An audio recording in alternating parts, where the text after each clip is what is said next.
वसुदेवसुतं देवं कंसचाणूरमर्दनं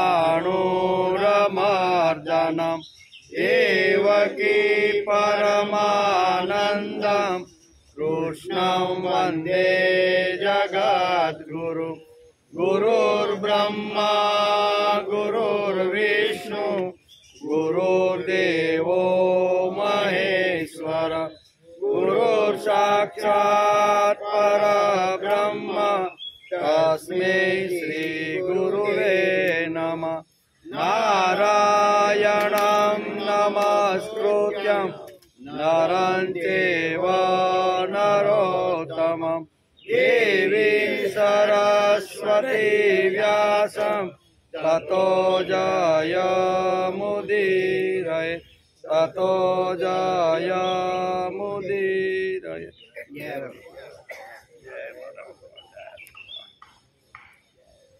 छठो श्लोक।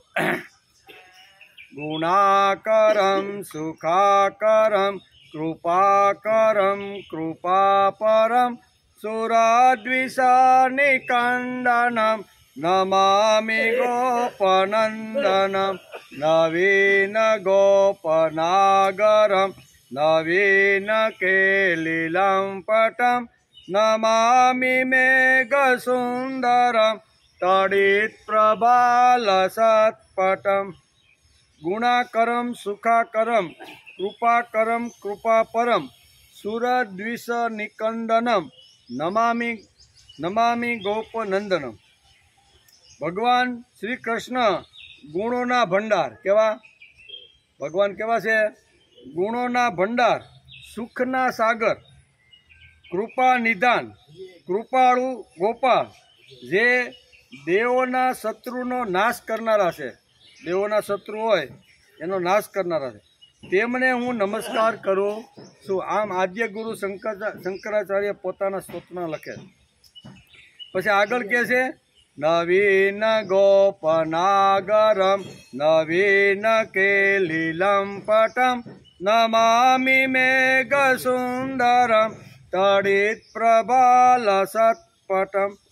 जे नित्य नूतन छे, लीला करनार, मेघश्याम, नटवर नागर, गोपाल, वीजळीनी जेवा चमकारावाळा, अति सुंदर अने जेणे पीतांबर पेर्युं छे एवा भगवान श्री कृष्ण ने हूँ नमस्कार करूँ छुं। आम आद्य गुरु शंकराचार्य आ श्री कृष्णाष्टकमनुं स्तोत्र छे, एमां आ वात आटली लखे छे। आज श्रीमद भागवत शुरू थयुं एनो 159मो दिवस है। गई काले आपणे 9मा अध्यायना स्कंद 7 ने नमस्कार कर्या। 7 में कई कई वातो हती तो के राजा त्रिशंकुनो विचार कर्यो हतो।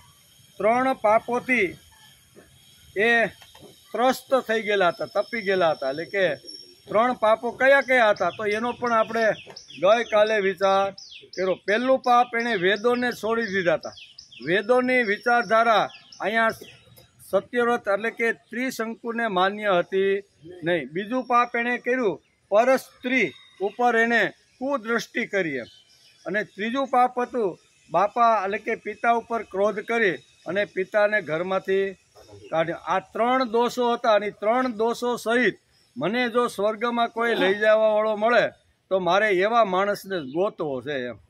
वशिष्ठ पासे गया, वशिष्ठे ना पाड़ी के भाई शास्त्र विरुद्ध है भाई, तमे पछतावो करो अने आ पाप थई गयुं छे, हवे फरीथी पाप माराथी नहीं थाय, आवी भूल कबूल करो तो भगवान ई माफ करे। पण तमे एम कहो के मारा दोषो सहित मने स्वर्गमां स्थान मळे तो ई वात योग्य एनो पण आपणे गई काले विचार कर्यो। विश्वामित्र पासे गया, विश्वामित्र के हूँ कर दऊं तमारे हूँ तमारा दोस्त साथे स्वर्गमां हूँ मोकली आपूं।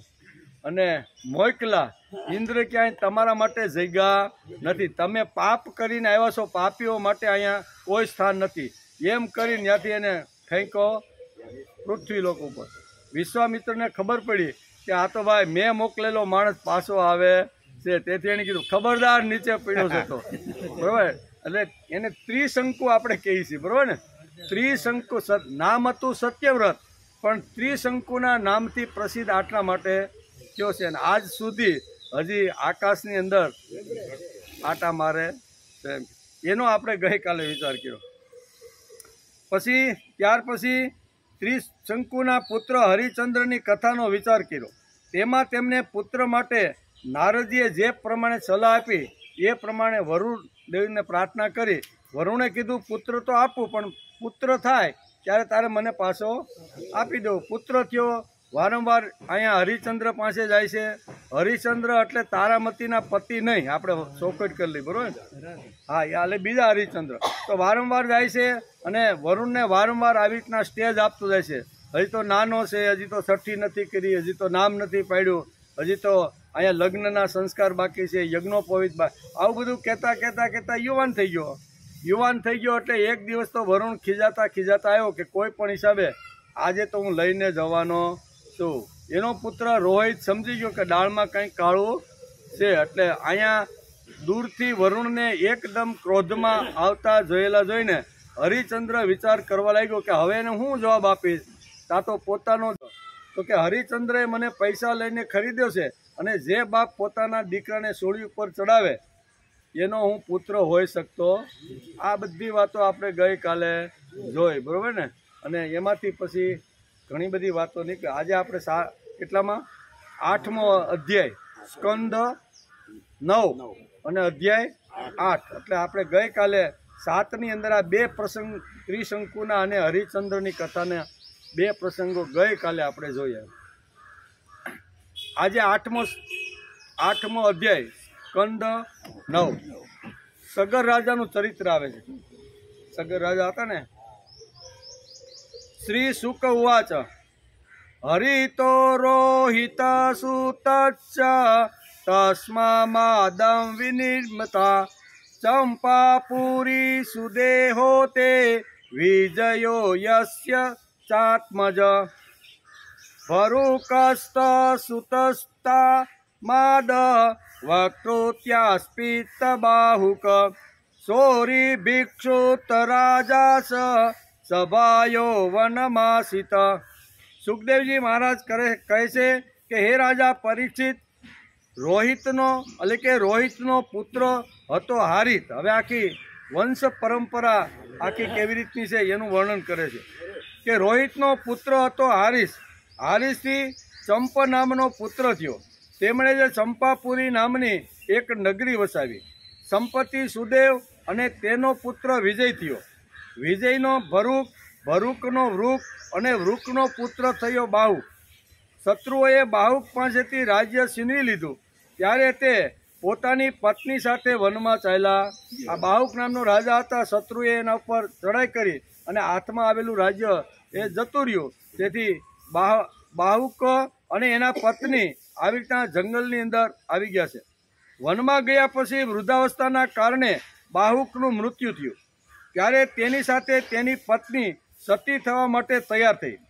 પરંતુ મહર્ષિ ઓર્વ ઋષિને ખબર પડી કે તેના ઉદરમાં ગર્ભ છે અને પતિની સાથે સતી થવા માગે છે, પણ અંદર તો એક ગર્ભ છે, તેથી હું એને સતી થવા દઈશ નહીં. આમ ઓર્વ નામના જે ઋષિ હતા એણે આ વાત જોઈ. એમ ઓર્વને ખબર હતી કે તેના ઉદરમાં ગર્ભ છે, તેથી તેમણે તેને સતી થવા રોકી લીધી. જ્યારે તેની શોક્યનો આ વાતની ખબર પડી ત્યારે તેમણે ભોજન સાથે ગર એટલે કે વિષ આપી દીધું, પરંતુ ગર્ભ ઉપર વિષની કોઈ અસર કે પ્રભાવ ન પડ્યો. બલકે તે વિષની સાથે જ એક બાળકનો જન્મ થયો, જે ગર એટલે કે વિષની સાથે પેદા થયો હોવાના કારણે એનું નામ સગર રાખવામાં આવ્યું. સગરનો જન્મ કેવી રીતનો થયો એ અહીંયા શું કહેવાય વેદવ્યાસ લખે છે. અને સુખદેવજી મહારાજ અત્યારે આખો જે વંશ પરંપરા કેવી રીતનો આગળ ચાલ્યો, બરોબર, ચંદ્રવંશ, એનું સુંદર મજાનું વર્ણન કરે છે કે આવી રીતનો અહીંયા એનો જન્મ થઈ ચૂક્યો છે. તે ગર વિષની સાથે પેદા થયો હોવાના કારણે સગર કહેવાયો. સગર મોટા કીર્તિમાન રાજા થયા. સગર ચક્રવર્તી સમ્રાટ થયા. તેમના પુત્રોએ પૃથ્વીને ખોદીને સમુદ્ર બનાવી દીધો હતો. સગરે પોતાના ગુરુદેવ ઓર્વની આજ્ઞા માનીને તાજજંગ, પવન, યવન, શક, સેહત અને ગરબર જાતિના લોકોનો વધ પણ કર્યો, બલકે તેમને વિરૂપ બનાવી દીધા. તેમનાના કેટલાકના માથા મુંડાવી નાખ્યા, કેટલાકને મૂછ દાઢી રખાવ્યા, કેટલાકને છૂટા કેસવાળા બનાવ્યા અને કેટલાકના અડધા માથા મુંડાવી નાખ્યા. કેટલાક લોકોને સગરે માત્ર વસ્ત્ર ઓઢવાની જ આજ્ઞા આપી, પહેરવાની નહીં, અને કેટલાકને માત્ર લંગોટી પહેરવાનું જ કહ્યું, ઓઢવાનું નહીં. ત્યાર પછી સગર રાજાએ ઓરવા ઋષિના ઉપદેશ અનુસાર અશ્વમેઘ યજ્ઞની તૈયારી કરી. એટલે ઓરવા ઋષિને પૂછે છે કે હવે મારે અશ્વમેઘ યજ્ઞ કરવાનો છે. અશ્વમેઘ યજ્ઞ દ્વારા સંપૂર્ણ વેદ દેવતામય આત્મ સ્વરૂપ સર્વશક્તિમાન ભગવાનની આરાધના કરી. તેના યજ્ઞમાં જે ઘોડો છોડવામાં આવ્યો હતો તેને ઇન્દ્રે ચોરી લીધો.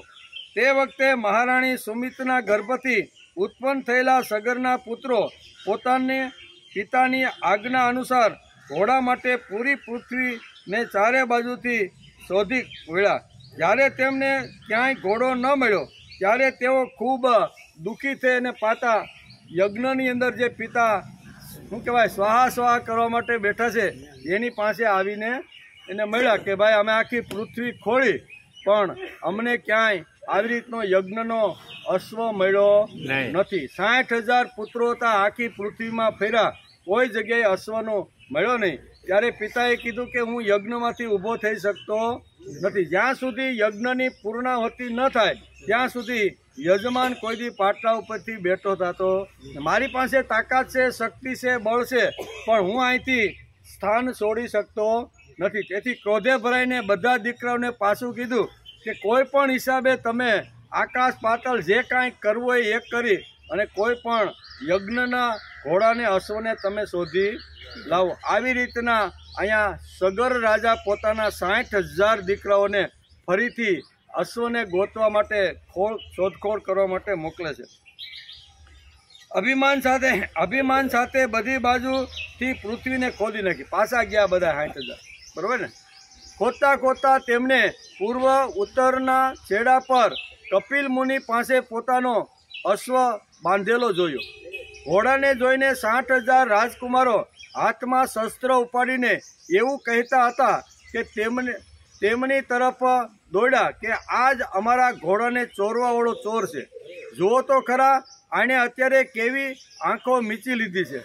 એટલે શું છે, કપિલ ઋષિ તો ધ્યાનમગ્ન હતા, એને કાંઈ ખબર હતી નહીં. પણ અશ્વ ચોરી કોણ ગયું હતું? તો કે ઇન્દ્ર. કે હવે કોઈ પણ હિસાબે આ સગરના પુત્રો તો મને શોધી કાઢશે.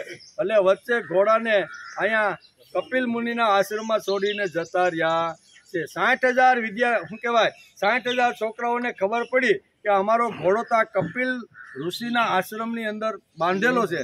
એટલે એનો અર્થ એવો થયો આ આંખ મીસી અને ખોટા ઢોંગ કરે છે. એટલે આ ઘોડો અમારો ચોરવાવાળો તો આ જ છે. એટલે શસ્ત્ર લઈ અને બધા જ આવી રીતના જે સગરના જે દીકરાઓ હતા, પુત્ર હતા, એણે એના ઉપર શસ્ત્ર લઈને આવી રીતનો હુમલો કરવાનો પ્રયત્ન કરે છે. આ જ અમારા ઘોડાને ચોરવાવાળો છે. જુઓ તો ખરા આણે અત્યારે કેવી આંખો મીચી દીધી છે. આ પાપી છે, એને મારી નાખો, એને મારી નાખો. તે સમયે કપિલ મુનિએ પોતાના નેત્રો ખોલ્યા કે ભાઈ આવું કાંઈ કર્મ કાંઈ કર્યું નથી અને આ વાવાઝોડું આવ્યું ક્યાંથી છે.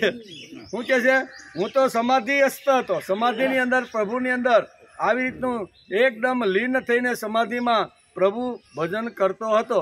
પણ આ વાવાઝોડું આવ્યું કેમ? એટલે એને નેત્ર ખોલ્યા તો સામે 60,000 આવી રીતના આ સગરના જે પુત્રો હતા હાથમાં હથિયાર લઈને ઊભા હતા, એવું વેદવ્યાસ લખે છે. તે સમયે કપિલ મુનિએ પોતાના નેત્રો ખોલ્યા.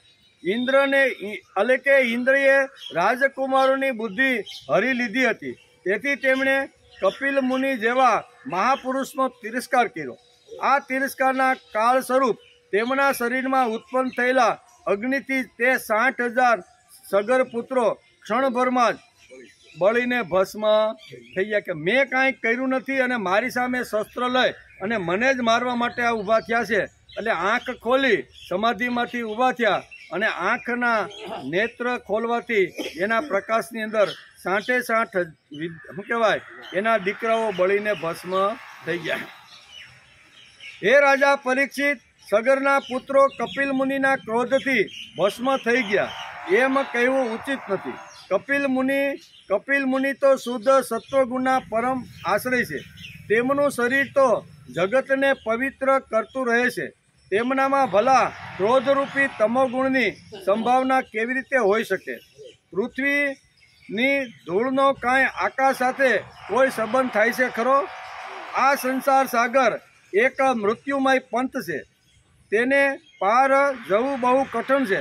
પરંતુ કપિલ મુનિને આ જગતમાં સાંખ્ય શાસ્ત્રની એક એવી દઢ નૌકા બનાવી દીધી છે કે જેનાથી મુક્તિની ઈચ્છા રાખનાર કોઈ પણ વ્યક્તિ તે સમુદ્રને પાર કરી અને ભગવત પદ પામી શકે છે। આવું કપિલ શાસ્ત્ર, કારણ કે કપિલ ભગવાન થઈ ગયા, એણે સુંદર મજાનું એક શાસ્ત્ર લખ્યું છે। એ શાસ્ત્રની અંદર આટલી ઝીણવટભરી વાતો લખેલી છે કે એકવાર આ શાસ્ત્રને પકડી અને વ્યક્તિ જો એમાં બેસી જાય તો સમુદ્ર પાર કરવો અઘરો નથી। તેઓ માત્ર પરમ જ્ઞાની જ નથી, સ્વયં પરમાત્મા છે। તેમના ભલા શત્રુ મિત્રની ભેદ બુદ્ધિ કઈ રીતે હોય શકે? અહીંયા વેદ વ્યાસ લખે છે કે આવી રીતની ઘટના કદાચ બની નહીં હોય, આંખ ખોલતા 60,000 આવી રીતના છોકરાઓ સગરના બળી નહીં ગયા હોય, પણ પોતાએ કરેલું જે કર્મ છે એ જ કર્મ એને ડૂબાડી દે છે। કારણ કે મારવા માટે ઊભા છે, નિર્દોષ માણસને મારવા માટે જો કોઈ ઊભો થાય તો ભગવાન જ પણ એને વચ્ચેથી કંઈ ને કંઈ કરી નાખે છે। કાંઈ કે સગરના બીજા પત્નીનું નામ હતું કેસીની। કેવું? એમને 2 પત્ની હતી, 2 પત્નીમાં એકનું નામ કેસીની હતું। કેસીની તેમના ગર્ભથી તેમને અસમંજસ નામનો પુત્ર થયો। અસમંજસના પુત્રનું નામ હતું અંશુમાન। તે પોતાના દાદા સગરની આજ્ઞાનું પાલન કરવામાં તથા તેમની સેવા કરવામાં લાગેલો રહેતો હતો। અસમંજસ પહેલા જન્મમાં યોગી હતા, પરંતુ આ જન્મમાં પણ તેમને પૂર્વજન્મની સ્મૃતિ જળવાઈ રહી હતી। તેથી તેઓ એવું કામ કરતા હતા જેથી ભાઈ બંધુ તેમને પ્રિય સમજે। તેઓ ક્યારેક નિંદિત કર્મ પણ કરી બેસતા। આ અસમંજસ જે સગરનો જે પુત્ર છે એ ઘણીવાર ન કરવાના કાર્ય પણ કરી બેસતો હતો। શું કરતો હતો? તો કે તેઓ ક્યારેક નિંદિત કર્મ પણ કરી બેસતો હતો। પોતાને પાગલ જેવા દેખાડતા, ત્યાં સુધી કે રમતા છોકરાઓને એ પકડે અને સરયુના મોટા ગુનામાં નાના બાળકોને મારે, ડૂબી જાય, પરપોટા ફૂટે એટલે હાસ્ય અને કિલકિલાટ કરતો હતો। બરોબર, પૂર્વજન્મની યાદી તો એને સ્મૃતિ થોડીક રહી ગઈ હતી, પણ એની અંદર આ વેદવ્યાસ લખે છે કે એક મોટામાં મોટો દુર્ગુણ કોઈ હોય તો એની અંદર આ હતું। અયોધ્યાની અંદર જેટલા નાના બાળકો જન્મે એ બધા બાળકો રાજાનો કુંવર હોવાના નાતે એને કોઈ કાંઈ બોલાવી શકે કે કાંઈ વચ્ચે કરી શકે નહીં। તેથી આવી રીતના નાના બાળકોનો જન્મ થાય, એ બાળકોને ઉપાડે, સરયુ નદીના કિનારે જાય, એની અંદર ડૂબાડે અને ડૂબાડીને જ્યારે પરપોટા ઉપર આવે ત્યારે અટ્ટહાસ્ય કરીને આનંદ મેળવતો હતો। આ વાત પ્રજાથી સહન થાય નહીં। પ્રજા બધી અહીંયા સગર પાસે આવી 2 હાથ જોડીને કહેશે કે તમારો રાજકુમાર તો આવી રીતના ન કરવાના ધંધા બધાય કરે છે। આવી રીતની અહીં ઘટનાઓ વેદ વ્યાસે લખી છે। રામાયણની અંદર પણ આ સગર ચરિત્ર આવે છે। એ જ વખતે આપણે રામાયણનો અભ્યાસ કરતા હતા ત્યારે એમાં પણ સગર રાજાની વાતો બહુ સરસ રીતે વાલ્મીકીએ લખી છે। એનો પણ આપણે બંને વાલ્મીકી જોવો કે વ્યાસ જોવો, બંને આ ઘટનાઓ અહીં લખી છે। સગર રાજાને ખબર પડતા એણે વિચાર કર્યો કે હવે આવા જો તોફાની હોય મારો દીકરોને સમાજમાં જો નુકસાન કરતો હોય તો મારે એને વનની અંદર જંગલમાં મોકલી દેવો જોઈએ। એટલે જંગલમાં મોકલી દે છે, બરાબર। પછી એનો દીકરો જે થાય છે ને એ અંશુમન, બરાબર, અસમંજસને ક્યાં મોકલી દીધો? જંગલમાં। ભલે મારો દીકરો છે પણ રાજની અંદર ઘણા લોકોને ઘણી બધી અગવડો ઊભી કરે છે। મારો પુત્ર મારો રાજકુમાર હોવા છતાં, મારા શું કહેવાય ગાદીનો અધિકારી હોવા છતાં આવા પુત્ર મને જોતવા નથી। આ કહેવાની હિંમત સગર રાજાની અંદર હતી। એ નહીં એમ, બરોબર ને? જે વખતે અહીંયા એનો જન્મ થયો ને ચારે બાજુ શિયાળિયા બોલવા લાગ્યા, બરોબર ને? તો એ વખતે અહીંયા કોણ કહે છે? વિદુરજી એને કહે છે કે ભાઈ આ શું કહેવાય, દુર્યોધનનો જન્મ થયો ને ત્યારે ચારે બાજુ અપશુકન જેવું થવા લાગ્યું હતું. એટલે મને તો લાગે છે કે આનો જન્મ આપણા હસ્તિનાપુરને એકદમ કોળિયો કરીને કદાચ ખાઈ જશે. તેથી એ મોટા ભાઈના નાતે મોટા ભાઈ, રાજાના નાતે રાજા, આમ વિદુરજી હાથ જોડીને કહે છે કે તમે આને કોઈ પણ હિસાબે આને દૂધ પીતો કરી જો, એટલે મારી નાખો, નહીતર આ તમારે. પણ ધૃતરાષ્ટ્ર એ માનવા તૈયાર હતા નહીં. અહીંયા સગર રાજાના બે ફરક એટલો છે. સગર રાજાને જ્યારે લોકોએ કીધું કે અમારા નાના નાના બાળકોને આવી રીતનો એના પોતાના મનોરંજન માટે આવી રીતના નાના નાના બાળકોને નગરમાંથી અયોધ્યામાંથી લઈને ડૂબાડે છે, ત્યારે સગર રાજાએ વિચાર કર્યો કે આવો ગમે તેવો મારો પુત્ર હોય, મારા અંગથી જન્મ હોય, બરોબર, મારો વારસદાર હોય, પણ રાજા માટે મારા પછી આ યોગ્ય નથી. એટલે પોતાના પુત્રને જંગલની અંદર રવાના કરી ગયા, ભાઈ તારું અહીંયા કાંઈ કામ નથી એમ કરીને. એટલે કે અસમંજસને આવી રીતનો જંગલની અંદર સગર રાજા મોકલી જશે. અને એનો પુત્ર થયો અંશુમન, બરોબર ને? સગરના બીજી પત્નીનું નામ હતું કેશિની. તેમના ગર્ભથી તેમને અસમંજસ નામનો પુત્ર થયો હતો. અસમંજના પુત્રનું નામ હતું અંશુમાન. તે પોતાના દાદા સગરની આજ્ઞાનું બરોબર પાલન કરતો હતો. અસમંજસ પહેલા જન્મમાં સારો હતો. છેવટે તેમની આવી હરકતો જોઈને પિતાએ પુત્ર સ્નેહને તિલાંજલિ આપી. સ્નેહ હતો પણ ફરિયાદો આવવા લાગી. એટલે ભલે યુવાન હોય, મારા પેટે જન્મ હોય, પણ એ દીકરોને હું સ્વીકારી શકું નહીં. છેવટે તેમની આવી હરકતો જોઈને પિતાએ પુત્ર સ્નેહને તિલાંજલિ આપી દીધી અને તેમનો ત્યાગ કરી દીધો. ત્યાર પછી અસમંજસે તેમના યોગબળથી તે બધા બાળકોને જીવિત કરી દીધા અને પોતાના પિતાને બતાવીને તેઓ વનમાં ચાલ્યા. ભલે મેં ડૂબાડ્યા, પણ મારી અંદર પૂર્વજન્મના જે સંસ્કારો છે ને એની સિદ્ધિ મેં પ્રાપ્ત કરી છે, એવું અહીં વેદવ્યાસ લખે છે. અને સુખદેવજી મહારાજ કહે છે કે આવી રીતનું જ્યારે હદપાર અથવા ગામમાંથી બહાર કાઢવાની વાત કરી ત્યારે અસમંજસે ડૂબેલા અને મરી ગયેલા જે છોકરા હતા એને પાછા જીવિત કરી બતાવ્યા છે. આપણે ભાગવતનો વિચાર કરવા માટે બેઠા છીએ. તેથી શરૂઆતના આપણે પ્રથમ સ્કંદમાં જ્યારે શરૂઆત કરી ત્યારે જ કીધું હતું કે વેદવ્યાસે શ્રીમદ ભાગવતની અંદર 18,000 શ્લોક અને 12 સ્કંદની અંદર વાર્તાના રૂપની અંદર બધા શું કહેવાય, બધા સંસ્કારો કે આવી રીતના સિદ્ધાંતો સમજાવવા માગે છે. તેથી તેમાં ઘણી બધી કલ્પિત વાતો છે, ઘણી બધી ઉપસાવેલી વાતો છે, ઘણી ઐતિહાસિક વાર્તાઓ છે અને ઘણી બની ગયેલી ઘટનાની વાર્તાઓ છે. આ બધી જ વાર્તાઓ ભાગવતની અંદર વેદવ્યાસે લખી છે. આપણે ક્યારેક એમ થાય કે આવી રીતના મરી ગયેલા છોકરા, ડૂબી ગયેલા છોકરા, જીવ જતો રહ્યો છે, એ છોકરા પાછા કેમ આવે? તો ઘણીવાર અહીંયા વેદવ્યાસે પોતે જ લખે છે કે ઘણી એવી કાલ્પનિક વાર્તાઓ પણ મેં શ્રીમદ ભાગવતના ઘણા બધા સ્કંદની અંદર કાલ્પનિક વાતો પણ લખી છે, બરોબર? તો આ બધી વાતોનો આપણે વિચાર કરતા અહીંયા સગર રાજાનું ચરિત્રની અંદર અહીંયા પોતાના દીકરાને જંગલમાં મૂકી દે છે. એટલે કે અયોધ્યાના નાગરિકે જ્યારે જોયું કે અમારા બાળકો તો જીવતા આવી ગયા છે ત્યારે તેમને અપાર આશ્ચર્ય થયું અને રાજા સગરને પણ ઘણો પસ્તાવો થયો કે મેં મારા દીકરાને મોકલી દો, પણ કૃત્ય કર્યું ખરાબ, એટલે એની સજા તો એને થવી જોઈએ છે. ત્યાર પછી રાજા સગરની આજ્ઞાથી અંશુમાન ઘોડાને શોધવા માટે નીકળ્યો. તેમણે પોતાના કાકાઓ દ્વારા ખોદાયેલા સમુદ્રના કિનારે જઈને તેમના શરીરની ભસ્મની પાસે જ ઘોડાઓને જોયો, બરોબર ને? આ 60,000 જે છોકરાઓ હતા જે બળીને કપિલ ઋષિના આશ્રમમાં જે થઈ ગયા, ત્યાં આ ઘોડો આવીને અટકો. એમ કે ત્યાં જ ભગવાનના અવતાર કપિલ મુનિ બેઠેલા હતા. તેમણે જોઈને ઉદાર હૃદયથી અંશુમાને તેમના ચરણોમાં પ્રણામ કર્યા અને હાથ જોડીને એકાગ્ર મનથી તેમની સ્તુતિ કરી. કારણ કે કપિલ ભગવાન હતા, આપણે આગળ પણ જોયું ને કે ભગવાન અંશા અવતાર તરીકે આવ્યા. અંશુમાને કહ્યું કે હે ભગવાન, આપ અજન્મા બ્રહ્માજીથી પણ પર છો, તેથી તેઓ આપને પ્રત્યક્ષ જોઈ શકતા નથી. જોવાની વાત તો બાજુ પર રહી, તેઓ સમાધિ દ્વારા પ્રાયચિત રૂપે અથવા તર્કો દ્વારા પરોક્ષ રૂપે આજ સુધી આપણે જાણી શક્યા નથી. અમે લોકો તો તેમના મન, તેમનું શરીર અને તેમની બુદ્ધિ ઉત્પન્ન થનારી સૃષ્ટિ દ્વારા ઉત્પન્ન થયેલા અજ્ઞાની જીવો છીએ. ત્યારે ભલા અમે આપની કઈ રીતે આપને સમજી શકીએ? સંસારના શરીરધારીઓ સત્વગુણ, તમોગુણ અથવા રજોગુણ પ્રધાન છે.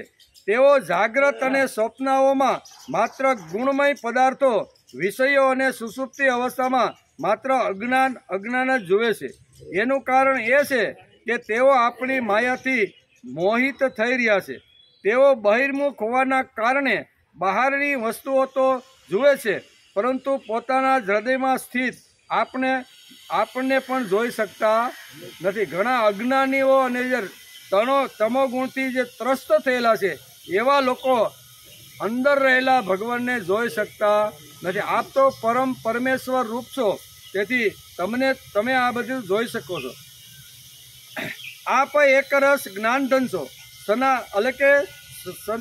સનાતન ધર્મને વળગીને આપે બેઠા છો. જેઓ આત્મ સ્વરૂપના અનુભવથી માયાના ગુણો દ્વારા થનારા ભેદભાવને અને તેના કારણે અજ્ઞાનને નષ્ટ કરી ચૂક્યા છે, તેઓ આપનું નિરંતર ચિંતન કરતા રહે છે. માયાના ગુણોમાં જો ભૂલો પડેલો હું મૂઢ કઈ રીતે આપનું ચિંતન કરું? માયા, તેના ગુણો અને તેના કારણે થનારા કર્મના સંસ્કારથી બનેલું આ લિંગ શરીર આપમાં છે જ નહીં. ન તો આપનું નામ છે, ન તો આપનું રૂપ છે. આપના ન તો કાર્ય છે કે ન તો કોઈ કારણ છે. આત્મા છો. જ્ઞાનનો ઉપદેશ આપવા માટે જ આપે આ શરીર ધારણ કર્યું છે.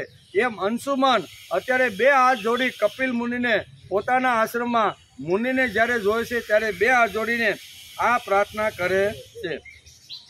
હે સમસ્ત પ્રાણીઓના આત્મા પ્રભુ, આજે આપના દર્શનથી મારા મોહની તે દઢ ગ્રંથિ છૂટી ગઈ છે.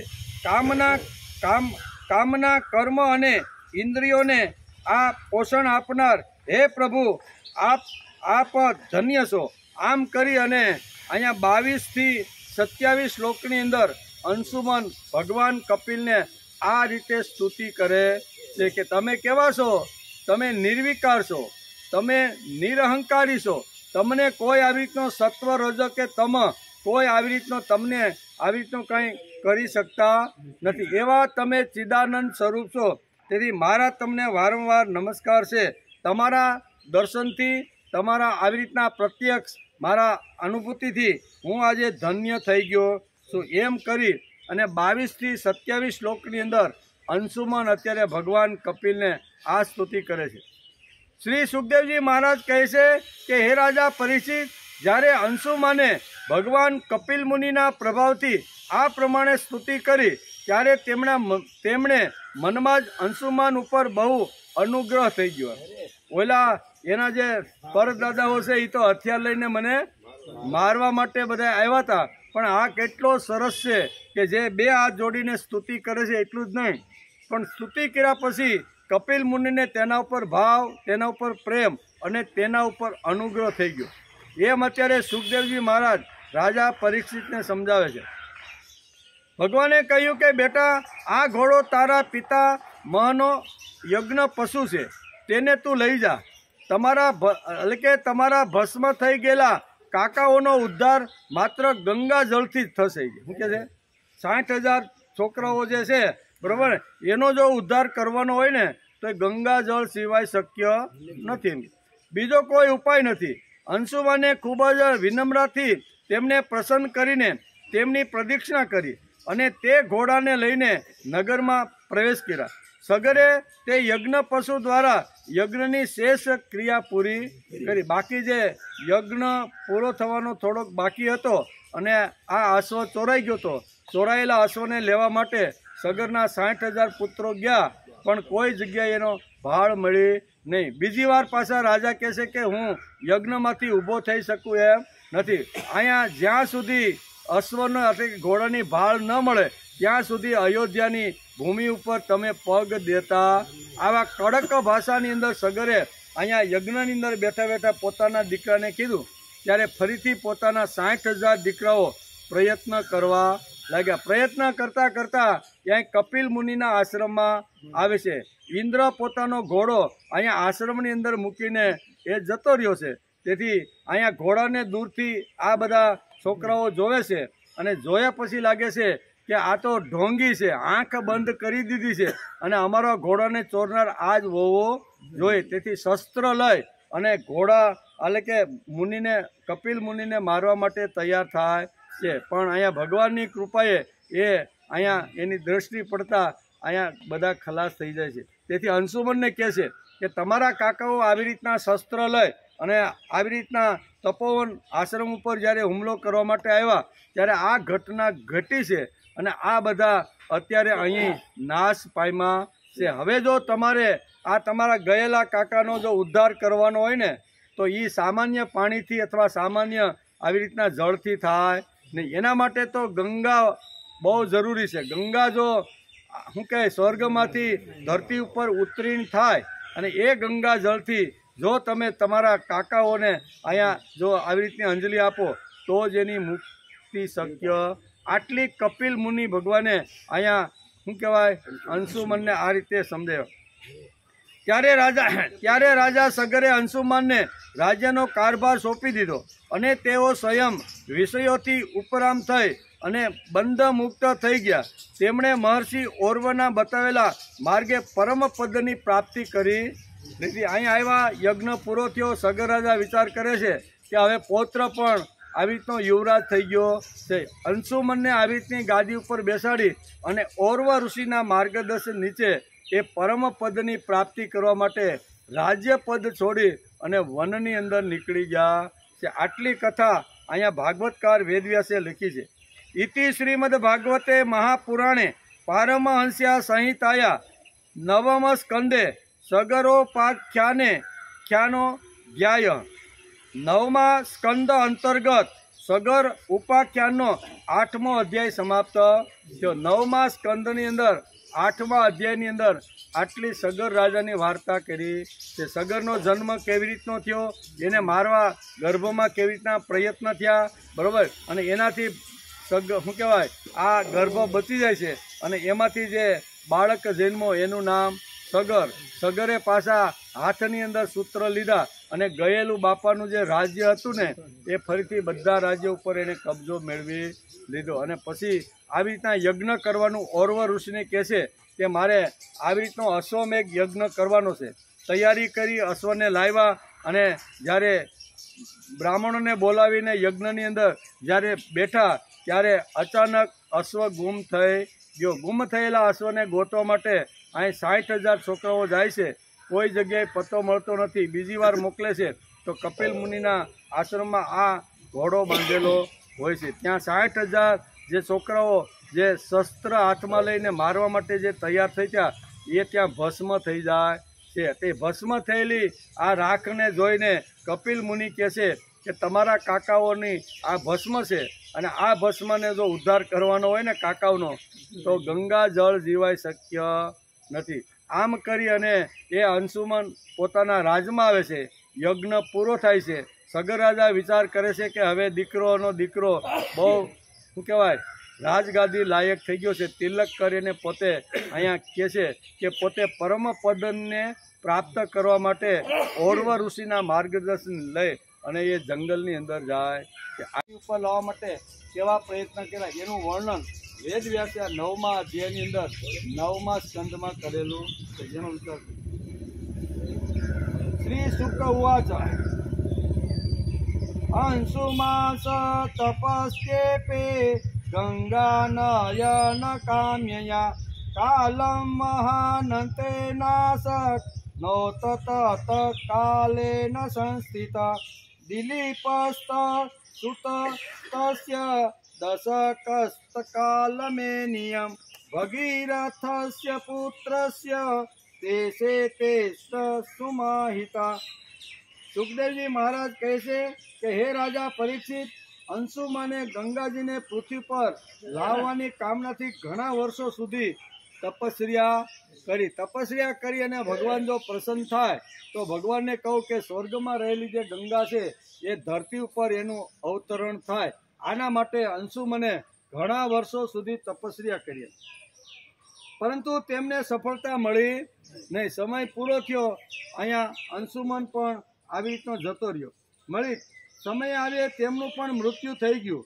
અંશુમનના પુત્ર દિલીપે પણ તેવું જ તપ કર્યું.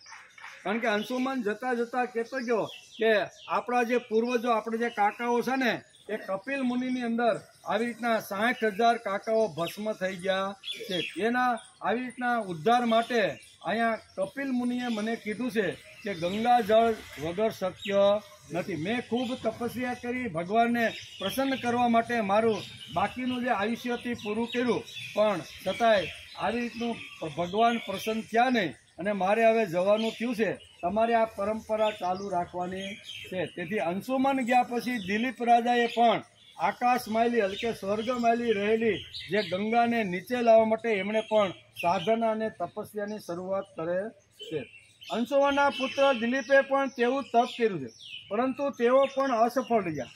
2 પેઢી તો સગર રાજા જતા જતા પણ આ અંશુમનને કહેતા ગયા હતા, અંશુમન દિલીપને કહેતા ગયા. દિલીપે પણ તપસ્યા કરી, પણ 3જી પેઢીમાં પણ એને સફળતા મળી નહીં. પણ તપસ્યા તો એને ચાલુ છે. કોઈ પણ હિસાબે અમારા પૂર્વજોનો ઉદ્ધાર થાય. એક જ લગ્ન હતી અયોધ્યાના ગાદી ઉપર. જે રાજાઓએ સગરથી શરૂઆત કરી, બધા જ રાજાને એક જ હતું કે અમારા ગયેલા પૂર્વજોને મુક્તિ મળે. અને મુક્તિ મળવા માટે અહીંયા કપિલ ભગવાને જે સંદેશો અથવા જે સલાહ સૂચન આપી હતી એ માટે તપસ્યા બધા કરવા લાગ્યા. 3 પેઢી આવી રીતની વહી ગઈ.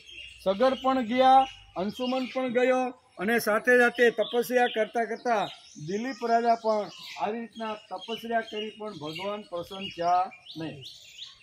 દિલીપના પુત્ર પછી 4થી પેઢીમાં ભગીરથ આવ્યા. તેમણે બહુ ભારે તપ કર્યું. તેમના તપથી પ્રસન્ન થઈને ભગવતી ગંગાએ તેમને દર્શન આપ્યા અને કહ્યું કે હું તમને વરદાન આપવા માટે આવી છું. ગંગાજીના આમ કહેવાથી રાજા ભગીરથે ખૂબ જ નમ્રતાપૂર્વક પોતાની ઈચ્છા જણાવી કે તમે મૃત્યુ લોકમાં પધારો. શું કહે છે?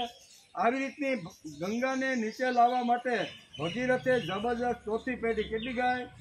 4 પેઢીને. આપણે તો આજને આજ જોઈએ.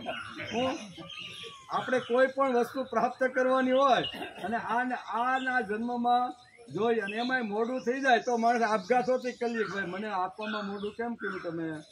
બસ, તો આ ભાગવત આપણે સમજાવે છે કે જે પિતૃનો મોક્ષ કરવાનો હોય, પિતૃઓને પરમ ગતિ સુધી જો લઈ જવાનો હોય તો એના માટે પેઢીઓ સુધી પ્રયત્ન કરવો. આ આજે કર્યું અને કાલે મળી જાય એવી કોઈ વાત નથી. આના માટે માણસે ઘણા સમય સુધી રાહ જોવી જોઈએ. એના માટે પ્રયત્ન ચાલુ કરવો જોઈએ. તેથી કહે છે, શાસ્ત્રકારોએ ઘણું લખ્યું કે સને પંથા સને કંઠા સને પર્વત મસ્તિકા સનેર વિદ્યા સને વિતમ પંચેતાની સને સન. આ 5 વાતો છે ને એ જીવનમાં ધીમે ધીમે લાવવાનો પ્રયત્ન કરવો. એમાં જો ઉતાવળ કરીને તો એ 5માંથી એક પણ વસ્તુ એના હાથની અંદર આવતી નથી. એમાં પહેલી જ વાત છે સને પંથા. પંથા એટલે રસ્તો કાપવો. લાંબે જવાનું હોય તો રસ્તો ધીમે ધીમે હાલતા કાપવો જોઈએ. એકદમ જો દોડવા માંડીએ અને તો થોડો 1/2 કિલોમીટર હાલી તો શ્વાસ હાથી રહી જ નહીં. તેથી રસ્તો પણ ધીમે ધીમે કાપવો. સને પંથા સને કંઠા. કંઠાના 2 અર્થ શાસ્ત્રકારોએ કીધા છે. એક તો ગોદડી. કંઠા એટલે ગોદડી. બેનો પેલા જૂના કાળમાં ગોદડીઓ સીવતા ને, હવે તો જવાનો વયો ગયો, પણ ધીમે ધીમે એને સીવવી પડે. એમાં ફાસ્ટ જાવ તો હાલે નહીં. સને પંથા સને કંઠા. અને બીજો અર્થ થાય છે સંન્યાસ.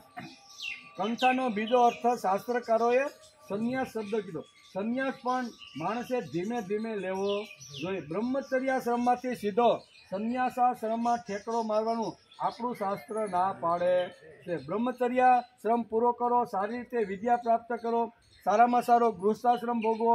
ગૃહસ્થાશ્રમ પૂર્ણ થાય એટલે વાનપ્રસ્થાશ્રમની અંદર જ્યાં જવું છે એની તૈયારી કરવાની. પછી સંન્યાસાશ્રમ એટલે સંપૂર્ણ ભગવદ જીવન બને એના જ માટેના માણસ 75 વર્ષ પછી આમ કરે તો એને બ્રહ્મ પદ પ્રાપ્ત થાય છે. અહીંયા પણ કહે છે કે અમારા જે કાકાઓ ગયા છે અને સગર રાજાની પરંપરાથી અમારા પિતૃઓને મોક્ષ કરવા માટે અહીંયા કપિલ ભગવાને કીધું છે કે અહીંયા ગંગાના જળ સિવાય, ગંગાના પાણી સિવાય તમારા આ કાકાઓનો ઉદ્ધાર થવાનો નથી. અંશુમન સમજી ગયો, તપસ્યા કરી.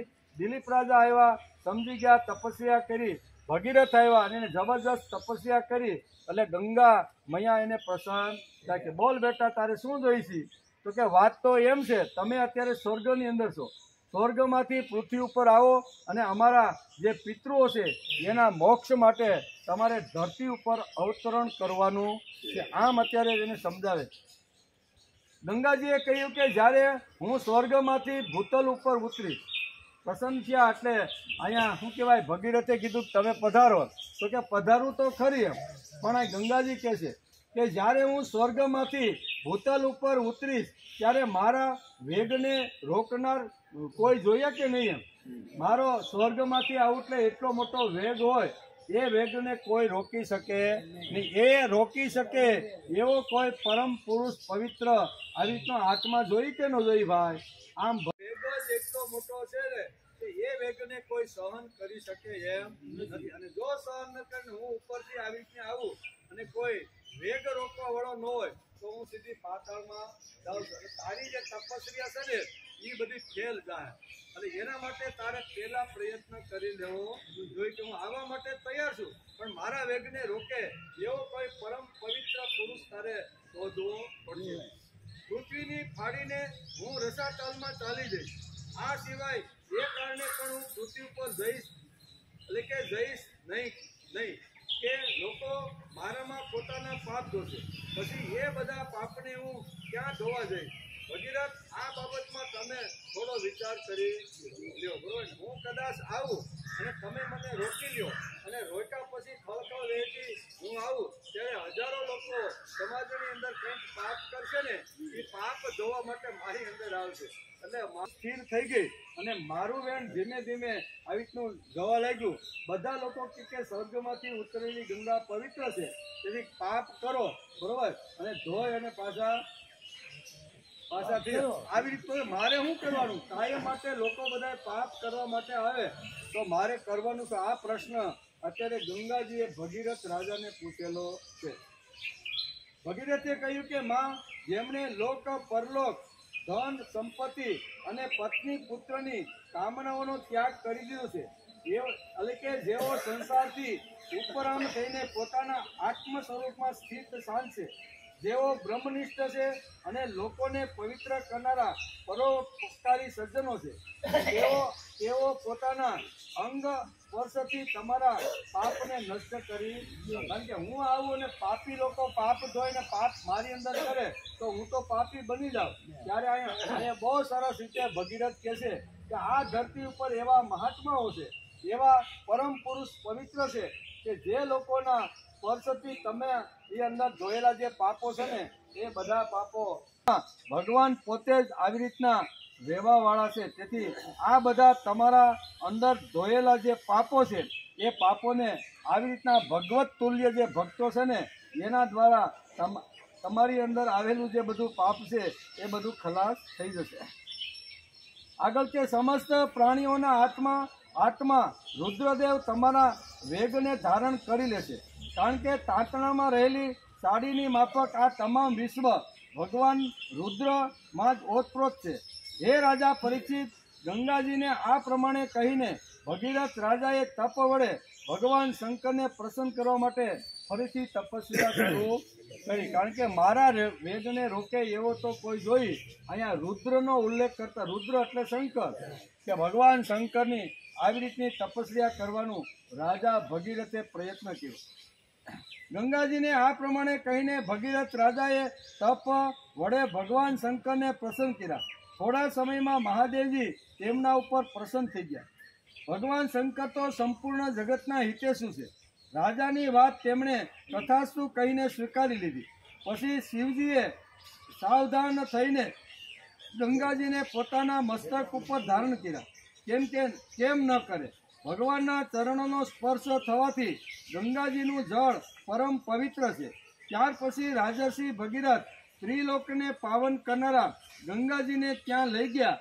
જ્યાં તેમના પિતૃઓના શરીર ભસ્મ રૂપે પડ્યા હતા. કપિલ મુનિના આશ્રમમાં આકાશમાંથી સ્વર્ગમાંથી ગંગાજી પણ આવી ગયા. તપસ્યા કરી ભગવાન પ્રસન્ન થયા કે તમે આવું જો સરસ કામ કરવાના હોય, સ્વર્ગમાં રહેલી ગંગાને નીચે જો લાવવાના હોય તો હું આ કામ કરવા માટે તૈયાર છું. ભગવાનની જટાની અંદર અહીંયા કે છે ગંગાજી આવી ગયા, ભગીરથ આગળ અને પાછળ ગંગાનો પ્રવાહ ક્યાં સુધી ગયો તો કે જ્યાં કપિલ મુનિના આશ્રમની અંદર એના પૂર્વજો 60,000 પૂર્વજો ભસ્મની અંદર જે પડેલા હતા ત્યાં સુધી જાય છે. તેઓ વાયુ વેગે ચાલનારા રથ પર બેસીને આગળ ચાલી રહ્યા હતા અને તેમની પાછળ ગંગાજી રસ્તામાં આવતા પ્રદેશોને પવિત્ર કરીને દોડી રહ્યા હતા. આ પ્રમાણે ગંગાસાગર સંગમ પર પહોંચીને તેમણે સગરના ભસ્મ થઈ ગયેલા પુત્રોને પોતાના જળની અંદર ડૂબાડી દીધા. જોકે સગરના પુત્રો બ્રાહ્મણના તિરસ્કારના કારણે ભસ્મ થઈ ગયા હતા. તેમના ઉદ્ધારનો કોઈ ઉપાય ન હતો.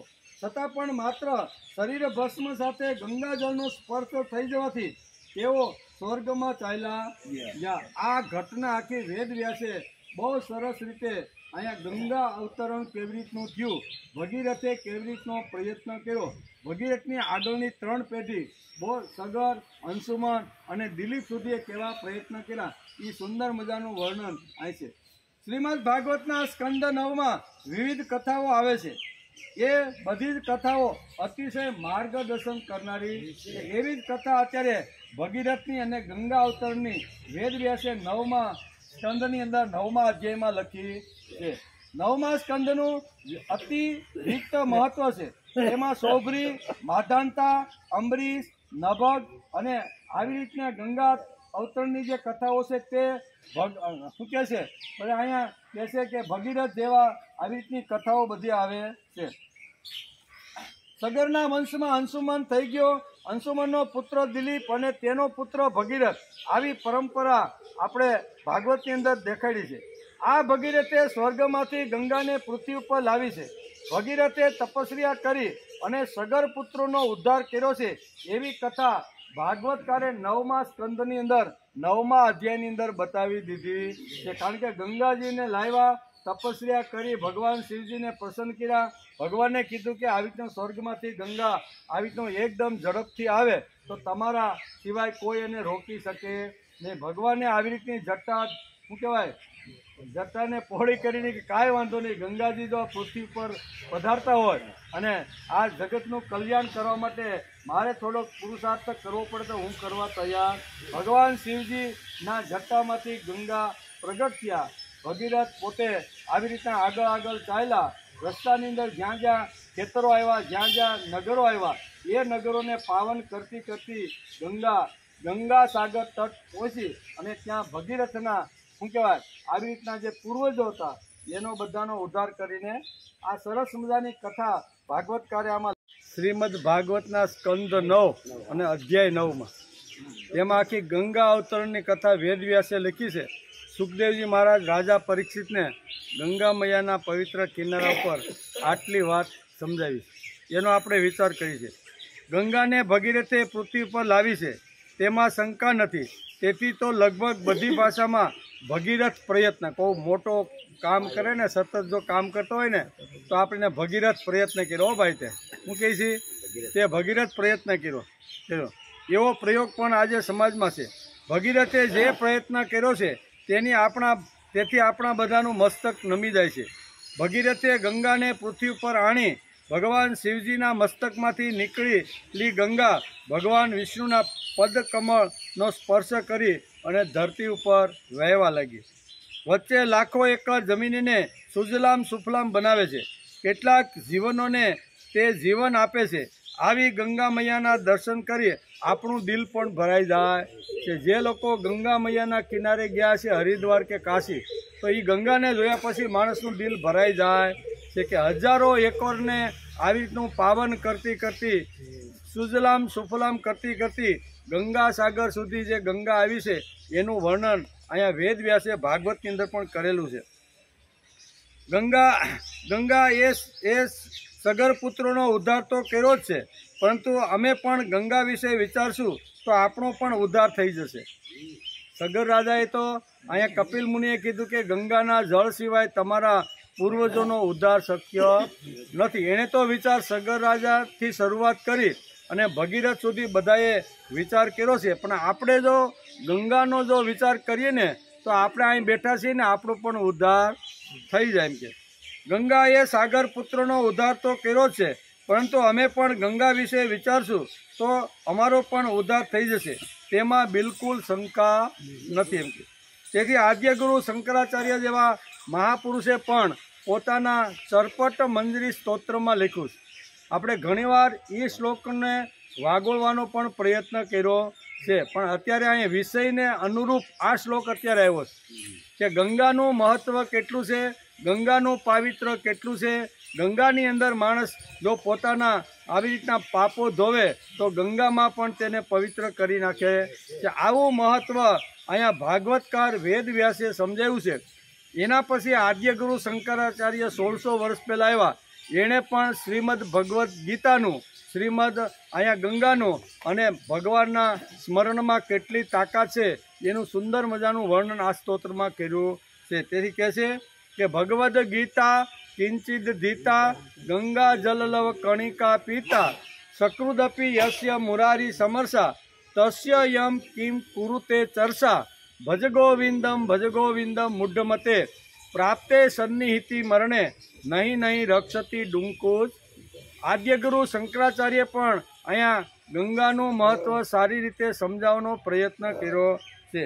જેણે થોડું ઘણું પણ ગીતાનું જ્ઞાન મેળવ્યું છે, ભગવદ્ ગીતા શ્રીમદ ભગવદ્ ગીતાનું થોડું ઘણું પણ જેણે જ્ઞાન મેળવ્યું છે, તે જેણે ગંગાજળનું બિંદુ મરતી વખતે પણ એક બિંદુ જો મોઢાની અંદર જો આવી જાય તે, અને મરતી વખતે મુરારીનું જેણે પૂજન અથવા સ્મરણ કરી લીધું છે તે, આ ત્રણ લોકોને અહીંયા યમરાજા કાંઈ કરી શકતો નથી. આ લીધું ને કે ભગવદ્ ગીતા કિંચિદ ધીતા ગંગા જલ લવ કણિકા પીતા સકૃદપી યસ્ય મુરારી સમરસા તસ્ય યમ કિરુ તે ચર્ચા. એટલે એની ચર્ચા યમરાજા પણ કરી શકતો નથી. યમરાજા પણ એનાથી દૂર હાલે. કોનાથી? જેણે ભગવદ્ ગીતાનું થોડું ઘણું આવી રીતનું જ્ઞાન પ્રાપ્ત જેણે કરી લીધું છે તે, મરતી વખતે ગંગાજળનું એક બિંદુ જેના મુખમાં આવી ગયું છે તે, અને મરતી વખતે ભગવાનનું નામ, ભગવાનનું સ્મરણ અને ભગવાનની જ મૂર્તિ મરતી વખતે જેની સામે છે, આ ત્રણ લોકોને અહીંયા યમરાજા પણ કાંઈ કરી શકતો નથી. માટે હે મૂઢ બુદ્ધિવાળા, તું ભગવાનને ભજ, ભગવાનને ભજ, ભગવાનને ભજ. બરાબર. આમ આદ્યગુરુ શંકરાચાર્ય અહીં પોતાના સ્તોત્રમાં પણ આ કહે છે. એટલે ભગવદ્ ગીતાનું, ભગવદ્ ગંગાનું આ કેટલું મહત્ત્વ છે એ આપને બધું સમજાવે છે.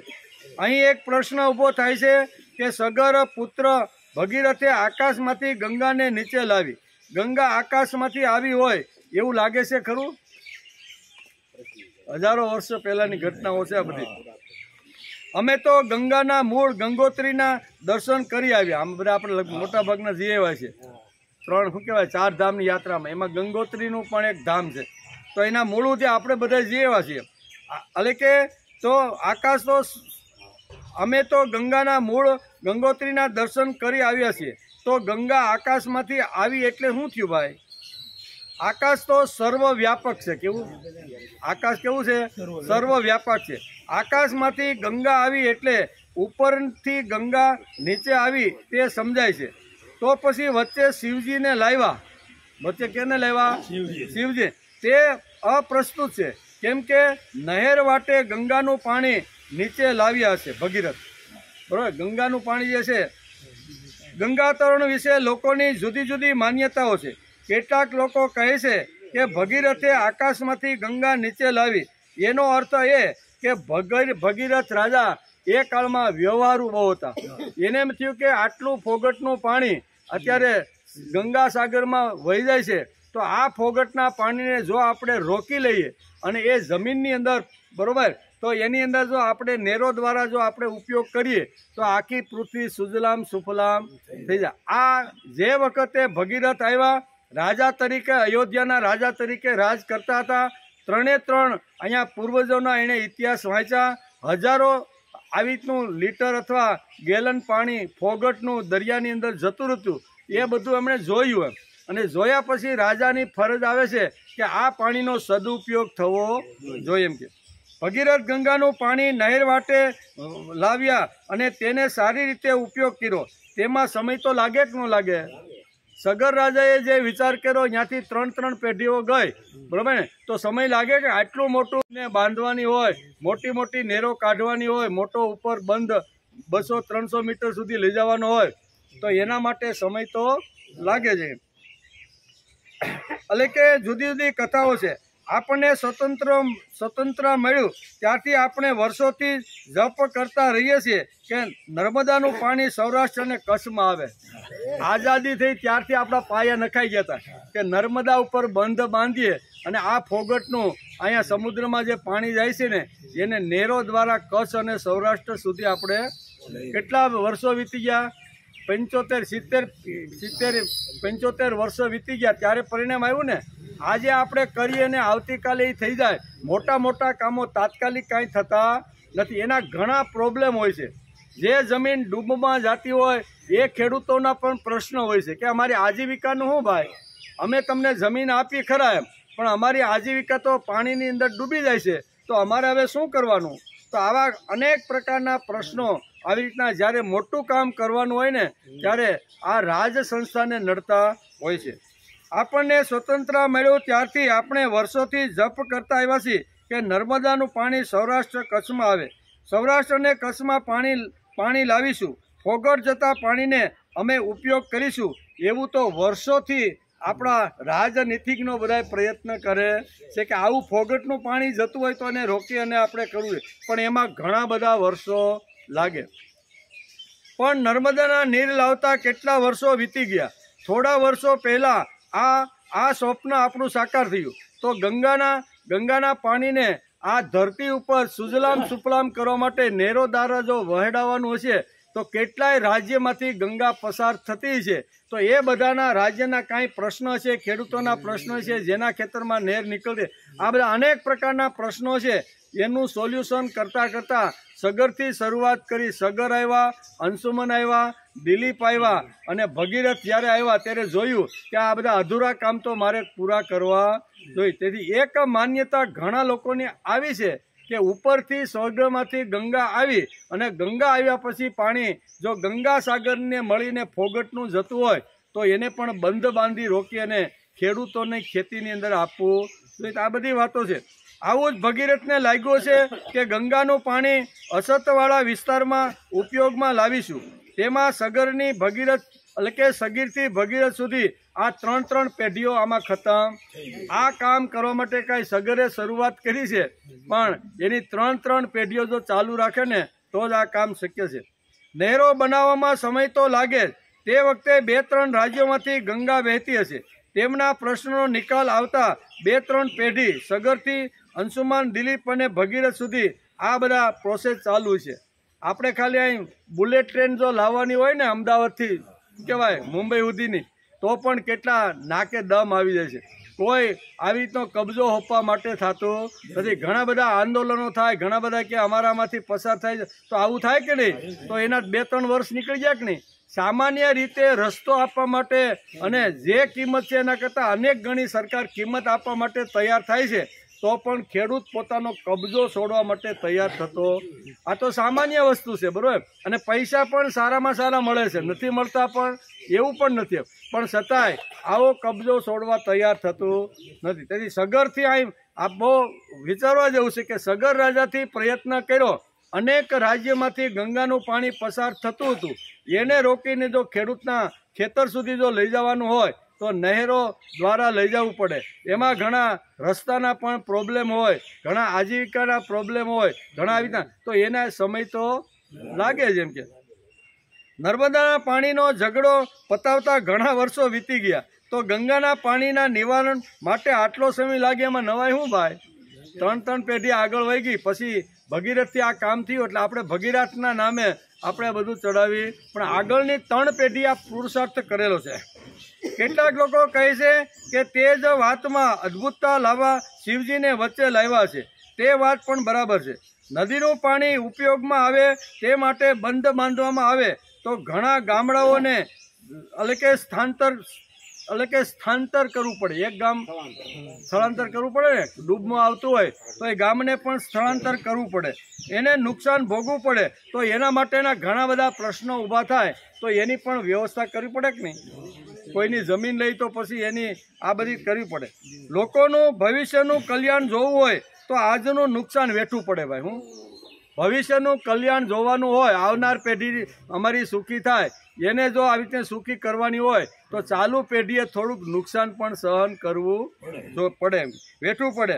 મેટ્રો અને બુલેટમાં પણ આવા જ પ્રશ્નો ઊભા હતા, પણ ભવિષ્યના માટે, ભવિષ્યની પેઢી માટે સારું હોય તેથી આજના લોકોએ થોડું ઘણું જતું કરવું પડે।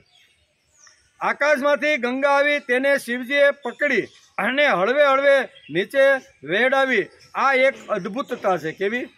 આકાશમાલી ગંગા જે હતી, સ્વર્ગમાં રહેલી જે ગંગા હતી, એને ભગવાન શિવજીએ પોતાની જટામાં ધારણ કરી અને હળવે હળવે એને પૃથ્વી પર વહેડાવી, આગળ રથ અને પાછળ ગંગાજી, આમ કરતાં કરતાં ગંગા સાગર સુધી, જ્યાં ભગીરથ શું કહેવાય સગરના જે પુત્રો હતા એનો જે ઉદ્ધાર કરવા માટે લઈ ગયા। એક અદ્ભુતતા છે એમ કે। બીજી અદ્ભુતતા એ છે કે જગન્નાથ પંડિતને લેવા માટે ગંગા 52 પગથી ઉપર ચડી છે। વર્ષના 52 અઠવાડિયા છે, બરોબર? 52 અઠવાડિયામાં ગમે ત્યારે માણસને જો મોક્ષ મળવાનો હોય ને તો મળી શકે છે। 52, 53 પણ લખ્યા નથી અને 54 પણ નથી ને 51 પણ, 52 શા માટે ભાઈ? તો કે વર્ષના કોઈ પણ દાડામાં તમે ભગવત કાર્ય શરૂ કરી અને ભગવાન સુધી તમે પહોંચી શકો છો, એવું આ કહેવાનું હશે। તેથી 52 પગથિયાની વાત છે। આકાશમાંથી ગંગા આવી, તે પણ એક અદ્ભુતતા છે। શિવજીએ તેને પકડી, આ બીજી અદ્ભુતતા છે। જગન્નાથ પંડિતે તેના પગથિયા ઉપર ચડીને એને મોક્ષ ગતિ આપી, આ ત્રીજી અદ્ભુતતા છે। આ બધી અદ્ભુતતા કથામાં સારી રીતે છે। આ અદ્ભુતતા વિચાર કરીએ તો ખબર પડશે કે ભાગવતકારે ગંગા અવતરણ માટે કહીને આપણે શું કંઈક કહેવાનો ઉદ્દેશ આપ્યો। આજે અણુ યુગ હાલે। કેવો? અણુમાં તાકાત છે ને? પહેલાં એમ કહેતા કે ભાઈ પેલા અણુમાં કે નાનામાં કાંઈ તાકાત નથી, પણ વૈજ્ઞાનિકો જેમ જેમ વિજ્ઞાનનું સંશોધન કરતા ગયા એમાં નાનામાં નાનો જે બારીકમાં બારીક અણુ હોય ને એમાં પણ એટમની અંદર પણ તાકાત છે। એક અણુ જો ફૂટે ને તો એ કેટલાય શહેરોને ખલાસ કરી નાખે। આવા અણુ બમનું સંશોધન આજે વિશ્વની અંદર દરેક દેશના લોકો કરી રહ્યા છે। એટલે અણુમાં તાકાત છે। અણુ ભલે નાનો એવો અણુ હોય, આપણે માઇક્રોસ્કોપથી જો જોઈને તો પણ દેખાય નહીં એવો હોય, પણ એની જે તાકાત છે ને એ ગજબની તાકાત છે। ચોમાસાના દિવસો હોય, આકાશમાં વાદળાઓ ગડગડાટ કરતા હોય અને જ્યારે એક બિંદુ બીજા બિંદુ સાથે, એક અણુ બીજા બિંદુ સાથે ખાલી ટક્કર કરે ને ત્યાં તો આખી ધરતીને ધ્રુજાવી નાખે કે નહીં? આપણે એમ થાય એ પડી વીજળી। શું થાય? એ બે નાના નાના અણુ આકાશની અંદર જે બિંદુના રૂપમાં રહેલા જે છે ને એ ખાલી આટલા ટકરાય ને તો અહીંયા હજારો કિલોમીટર ઉપર પ્રકાશ કરી દે કે નહીં? આ એની તાકાત છે। તેથી અહીં કહે છે કે આજે અણુ યુગ એટમ યુગ છે। જેમ અણુને ફોડી વૈજ્ઞાનિકોએ શક્તિ જોઈ, તેમ ગંગા શબ્દને પણ ફોડવો। આ ગંગા શબ્દ સંસ્કૃત શબ્દ છે, બરોબર ને? એ શાસ્ત્રમાં ગંગા નામનો જે શબ્દ છે એ આપણા વેદ ઉપનિષદમાં બધી જગ્યાએ એનો ઉલ્લેખ કરવામાં આવ્યો છે। પુરાણમાં પણ ગંગાનો ઉલ્લેખ કરવામાં આવ્યો છે। તો આ ગંગા શબ્દ એના બે છે, ગંગા, તો એ ગંગા સંસ્કૃત શબ્દ છે। એને જો જેમ અણુને ફોડી અને શક્તિ જેમ આપને મળે છે એમ ગંગા શબ્દને પણ ફોડવાનો માણસે પ્રયત્ન કરવો જોઈએ। કે આ ગંગા એટલે શું છે? સ્વર્ગમાં રહેલી ગંગા આકાશમાંથી ધીમે ધીમે પૃથ્વી ઉપર લાવવાનો જે પ્રયત્ન કર્યો એ ગંગા કઈ છે ભાઈ? ભગીરથે કઈ ગંગાને સ્વર્ગમાંથી ધરતી ઉપર લાવી? તો આ ગંગા શબ્દને ફોડવાનો માણસે પ્રયત્ન કરવો જોઈએ। ગંગા શબ્દની વ્યાખ્યા શું છે? શાસ્ત્રકારો ગંગા શબ્દની વ્યાખ્યા કરતા કહે છે કે ગમ્ય તે પ્રાપ્ય તે ભગવત પદ એનસા ગંગા। ગંગાની વ્યાખ્યા શાસ્ત્રકારોએ કરી છે। શું છે? કે ગમ્ય તે પ્રાપ્ય તે ભગવત પદ એનસા ગંગા, કે જેનાથી મને ભગવત પ્રાપ્ત, ભગવાનનું પદ પ્રાપ્ત થાય એને ગંગા કહેવામાં હવે જે વિચારો હોય, જે કૃતિ હોય, જે કાંઈ કર્મ હોય, જે કર્મ દ્વારા, જે કૃતિ દ્વારા, જે વિચારો દ્વારા, જે ભક્તિ દ્વારા કે જે આવી રીતના યોગ દ્વારા મને ભગવાનની પ્રાપ્તિ થાય છે, એના માટે શાસ્ત્રકારોએ ગંગા શબ્દ વાપર્યો છે. ગમ્ય તે પ્રાપ્ય તે ભગવત પદ. મને જે કાંઈ વિચારો છે એ વિચારોથી મને ભગવાન સુધી જે વિચાર મને જે લઈ જતા હોય, ભગવાનના પગ સુધી અથવા બ્રહ્મ તત્વના ખોળા સુધી લઈ જતો હોય, એ તત્વને ગંગા કહેવામાં આવે છે. એટલે ક્યાંય ગમ્ય તે પ્રાપ્ય તે ભગવત પદ એન સા ગંગા. આ ગંગાનો અર્થ શાસ્ત્રકારોએ કર્યો છે. જેમ અણુ ફોડ્યો એમ આને પણ ફોડ્યો. એટલે કે ગમ્ય તે નામ પ્રાપ્ય તે ભગવત પદમ એન સા ગંગા. ગંગાનું નામ કેમ પડ્યું? જેમાં રામચંદ્ર નામ પડ્યું છે એવી જ રીતે ગંગાનું નામ પડ્યું છે. કેવી રીતે? લોકો ચંદ્રને જોવા લાગ્યા તેથી રામચંદ્ર નામ થયું. પહેલાં તો રામ જ હતું. આપણે કોઈ પણ શાસ્ત્ર ખોલીએ અથવા રામાયણ ખોલીએ તો એમાં રામ શબ્દ ઉલ્લેખ છે, પણ પાછળથી લોકોને લાગ્યું કે રામ તો ચંદ્ર જેવા આહલાદક છે, શીતળતા આપે છે. જેમ ચંદ્ર બધાને શીતળ આપે છે એમ આ રામ બધાને શીતળતા આપે છે. તેથી એની પાછળ શું લગાડી દીધું? રામચંદ્ર. પછી લોકો રામચંદ્ર કહેવા લાગ્યા. એટલે કે જેમ રામચંદ્ર નામ ન હતું પણ રામ લોકોને ચંદ્ર જેવા લાગ્યા તેથી રામચંદ્ર નામ થયું. તેમનું નામ તો રામ જ હતું. રામ નામ શા માટે? તો કે રમંતે યોગીન અસ્મિત ઇતિ રામ. આ બધા સંસ્કૃત શબ્દ છે, પણ એને જો ફોડીએ ને આપણે તો એને ખબર પડે કે આ રામનો અર્થ શું થાય. રામનો અર્થ થાય છે રમંતે યોગીન અસ્મિત ઇતિ રામ. યોગીઓ જેની અંદર રમમાણ થઈ શકે છે એ વ્યક્તિ એટલે રામ. યોગીઓ પણ રામની અંદર થાય કે ન થાય? આપણે રામાયણ વાંચતા ત્યારે ઘણીવાર બધું આપણે જોવામાં આવ્યું કે આ મોટા મોટા યોગીઓ પણ રામની અંદર આવી રીતના લીન થઈ ગયેલા આપણે દેખાય છે. યોગીઓ જેનામાં રમમાણ થાય છે તે રામ, અને લોકોને તે ચંદ્ર જેવા શીતળ લાગ્યા તેથી રામચંદ્ર નામ પડ્યું. અને પ્રચારમાં હવે રામચંદ્ર થઈ ગયું. બધા રામચંદ્ર કહેવા લાગ્યા. આવી રીતે ગમ્ય તે નામ પ્રાપ્ય તે ભગવત પદ એન સા ગંગા. જે પ્રેમ પ્રવાહને ઓળખા પછી ભગવાન પદ મળે, જે પ્રવાહના તટ ઉપર બેસીને ભગવત પદ મળે તે કયો પ્રવાહ છે ભાઈ? જેના પ્રવાહ ઉપર અથવા તટ ઉપર બેઠા પછી ભગવત પદ મળે એવો પ્રવાહ કયો છે? શાસ્ત્ર અહીં શાસ્ત્રકારો આપણે સમજાવે છે. 24 કલાક મારા શરીરમાં ચાલવા વાળો એક ભગવાનનો પ્રેમ પ્રવાહ સતત વહેતો રહેલો છે. આ ગંગાનો ખરો અર્થ આ થાય છે કે ભગવાનનો જે પ્રેમ છે, ભગવાનનો જે પવિત્ર, જે દિવ્ય, જે એનું જીવન છે એ મારા શરીરમાં 24 કલાક આવી રીતનો વહેતો રહેલો છે. 24 કલાક મારા શરીરમાં ચાલવાવાળા એક પ્રેમ પ્રવાહ છે. પગના અંગૂઠાથી શરૂઆત કરી અને મસ્તક સુધી જે ભગવાનનો જે પ્રેમ પ્રવાહ વહે છે, આના કાંઠા ઉપર જો આપણે બેસીને તો મુક્તિ આપણા પગમાં આવી જાય છે. કે મને કોણ ચલાવે છે, મને કોણ ઉઠાડે છે, મારું ખાધું કોણ પચાવે છે, હું બોલું છું તો મને કોણ બોલાવે છે, સ્મૃતિ કોણ આપે છે, શક્તિ કોણ આપે છે, ખાધા પછી પાચન કોણ કરે છે, લોહી કોણ બનાવે છે, કચરો જુદો કોણ પાડે છે, અને કચરો જુદો પાડ્યા પછી પગથી અંગૂઠા સુધી જે પ્રેમ ભગવાનનો છે એ વહેડાવનાર શક્તિ કોણ છે? આને કહેવાય ગમ્ય તે પ્રાપ્ય તે ભગવત પદ એન સા ગંગા. એટલે બધાની અંદર આ ભગવાનનો પ્રેમ 24 કલાક વહે છે કે નહીં? એ ભગવાનનો 24 કલાક જે પ્રેમ વહે છે એ પ્રેમની અનુભૂતિ માણસને કરતા આવડવી જોઈએ. હું આ કાંઈ કરતો નથી, ચાલતો પણ નથી, ખાધેલું પચાવી પણ શકતો નથી, કંઈ પણ કોઈ અંદર એવી શક્તિ બેઠી છે કે જેના લીધે હું કૂદાકૂદ કરી શકું છું, જેને હિસાબે હું બોલી શકું છું, જેના વિશે હું જઈશું. આ ભગવાનનો જે પ્રેમ છે એ પ્રેમના પ્રવાહને, ભગવાનના પ્રેમ પ્રવાહને ઓળખવો જોઈએ. એને કહેવાય છે ગંગા. આપણે બધા અત્યારે અહીં બેઠા છીએ. 24 કલાક આપણા મોઢાના ની અંદર રહેલી જે જીભ છે ને એ જીભને ભીનું રાખવાનું કામ કોણ કરે છે ભાઈ? 2-5 મિનિટ જો ભીની રહેલી જીભ જો સુકાઈ જાય તો અશ્વિન કુમાર અચ્યુતમ, હાલો ભાઈ 4 જણાના ખભે લઈને અશ્વિન કુમાર જઈને એને બરોબર ભઠ્ઠીની અંદર નાખ્યું. આપણે જીવતા છીએ, ચાલીએ છીએ, બોલીએ છીએ, કરીએ છીએ, એનું કારણ ભગવાનનો પ્રેમ પ્રવાહ. ભગવાન 24 કલાક મારી જીભ ઉપર ન કહેતા, ન બોલાવતા, ન માગતા, 24 કલાક ભગવાન મારી જીભ ઉપર આ પ્રેમનો પ્રવાહ સતત વરસાવતા રહેલા છે. આ પ્રેમના પ્રવાહને ઓળખવો એનું નામ છે ગંગા. હું આ ભગવાનનો 24 કલાક મારા ઉપર ન બોલાવતા, ન માગતા, ન કહેતા, જે મારા દરેક શરીરના ભાગની અંદર આવી અને મારા પ્રત્યેક અંગની અંદર જે કામ કરે છે એ પ્રેમના પ્રવાહને માણસે ઓળખી લેવો જોઈએ. અને એને ઓળખ્યા પછી એના કાંઠા ઉપર બેસીને તો એના માટે ભગવત પદ પ્રાપ્ત કરવું અઘરું નથી. ભગવાન કોણ સુવાડે, કોણ ઉઠાડે, ઉઠાડ્યા પછી સ્મૃતિ કોણ આપે, ખાધા પછી શક્તિ કોણ બનાવે છે, આ શક્તિ બનાવનારને રોજ માણસે દિવસમાં ઓછા નામે 3 વાર યાદ કરી લેવા.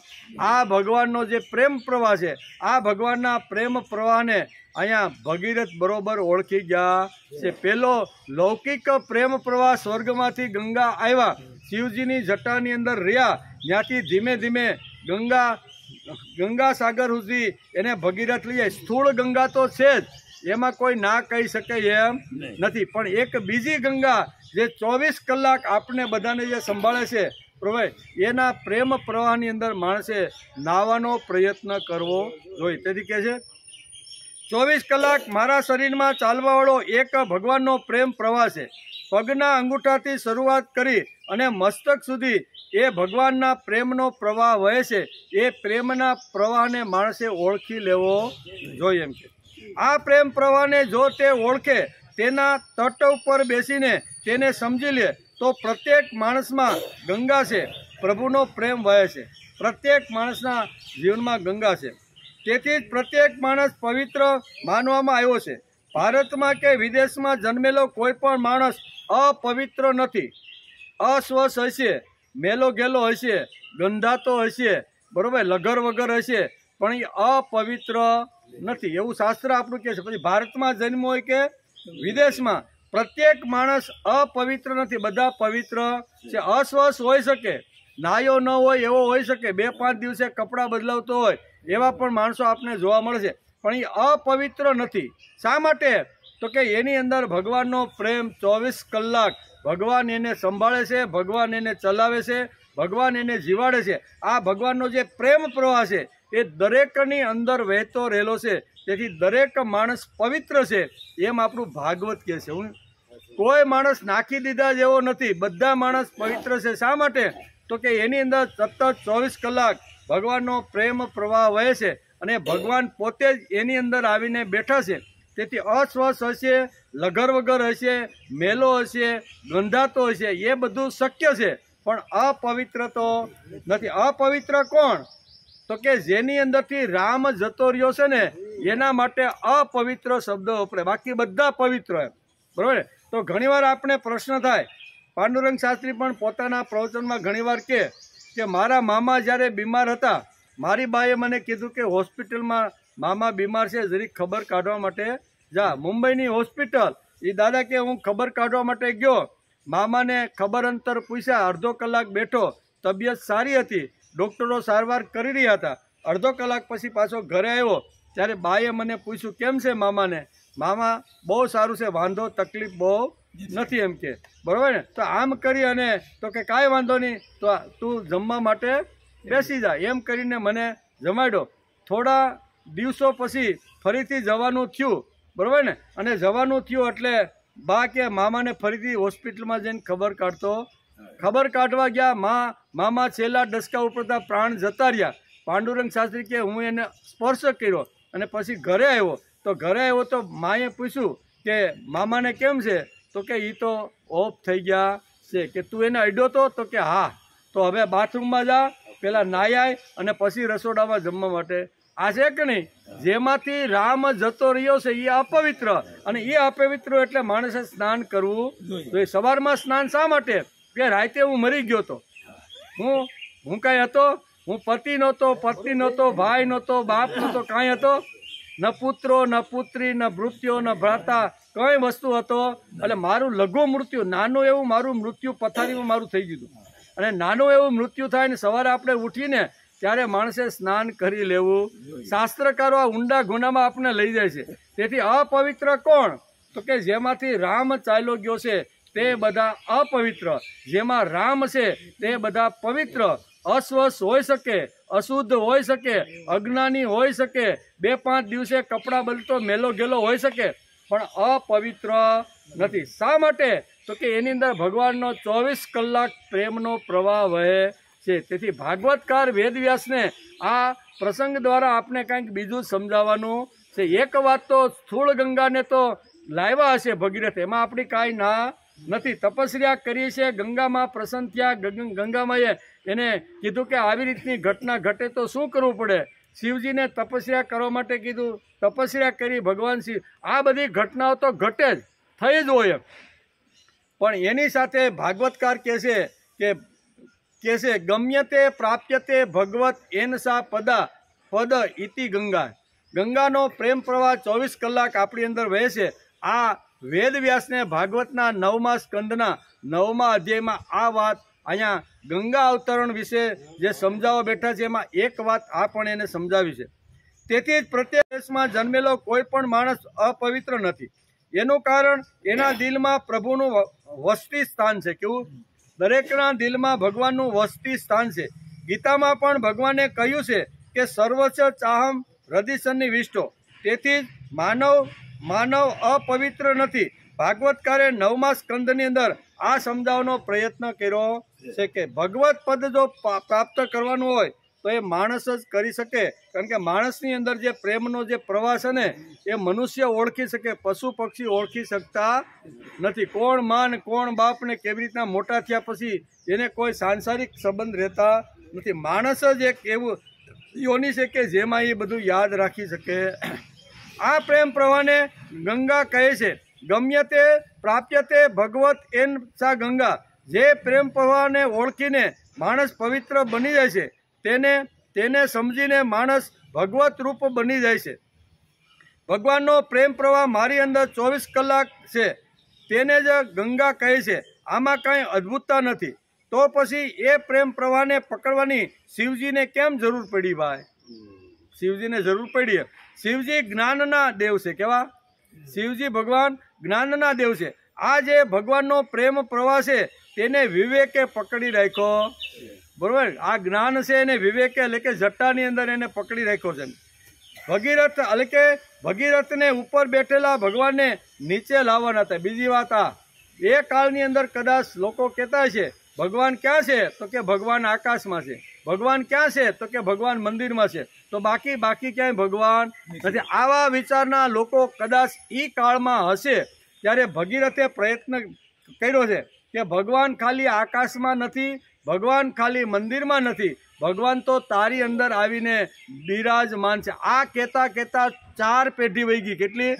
આજે પણ આપણે કોઈને સારો વિચાર જો સમજાવવાનો હોય ને તો ઓછા નામે 3 પેઢી સુધી પ્રયત્ન ચાલુ રહે, ત્યારે 4થી પેઢીમાં એ વિચાર સ્થિર થઈ જાય છે। પણ આજે કીધો ને કાલે થઈ જાય એવું નથી। તેથી અહીંયા શું કહેવાય, સગરથી શરૂઆત કરી અને ભગીરથ સુધીના જે રાજાઓ અયોધ્યાની ગાદી ઉપર બેઠા એણે બધાએ જોયું કે લોકો તો આકાશ મહિલા ભગવાનને માને છે, એની સાથે હરે છે, ફરે છે, કામ કરે છે, બોલે છે, ચાલે છે, એનો તો કોઈ સમાજમાં વિચાર જ કરતો નથી। આકાશ મહિલો ભગવાન કોઈ દી આપણી સાથે રહી શકતો નથી। તારી જોડે જે ભગવાન છે એ જ તારો ઉપયોગનો છે।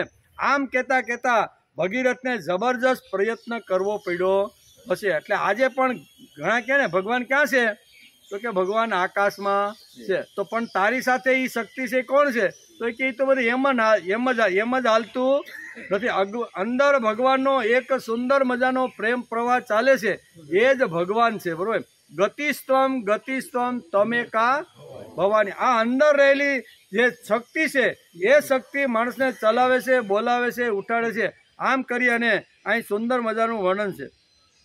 ભગીરથે ઉપર બેઠેલા ભગવાનને નીચે લાવ્યા હતા, એટલે કે આપણી સાથે તેને બેસાડ્યા હતા, અને ભગવાન મારી સાથે છે એવી સમજણ એ કાળમાં કદાચ ભગીરથે ઊભી કરી હશે। ભગવાન તારામાં છે એ ભગીરથને સમજાવતા 3 પેઢી વહી ગઈ। કેટલી? ભગવાન તારામાં છે તું નિસ્તેજ નથી, લાચાર નથી, દીન નથી, દુબળો નથી, તું કરી શકે, બની શકે, થઈ શકે એવી તાકાત ભગવાન તારી સાથે રહીને તારી અંદર બેઠા છે. તો આ ભગવાનને તારે ઓળખી લેવો. ફક્ત આકાશ માયલો ભગવાન મને ઉપયોગી નથી, પણ મારી સાથે જે ભગવાન મારી 24 કલાક મારી સાથે જે રહેશે એ જ ભગવાન મને હસાવે છે, એ જ ભગવાન મને બોલાવે છે, એ જ ભગવાન મારું ખાધું પચાવે છે. આ સમજણ ઊભી કરતા ભગીરથને 3 પેઢીઓ ચાલી ગઈ હશે. એમ ભાગવતકારને બહુ સ્પષ્ટ રીતે આ ગંગા અવતરણની કથા સાથે આ વિષયને બહુ સરસ રીતે સમજાવવાનો પ્રયત્ન કર્યો છે. આ કહેતી વખતે માણસમાં વિવેક નહીં હોય તો તે જ્ઞાન તેને ફૂટી નીકળશે. બરાબર ને? જ્ઞાનની સાથે માણસને વિવેક હોવો જોઈએ. વિવેક નહીં હોય તો જ્ઞાન થશે નહીં અને પચશે પણ નહીં. ભગીરથે શિવજીને જ્ઞાન એટલે કે જે જ્ઞાનના દેવ છે તેમણે ગંગાને પકડ્યા છે, ઝીલવા માટે પ્રાર્થના કરી છે એવું ભાગવતની અંદર વેદવ્યાસે વર્ણન કર્યું છે.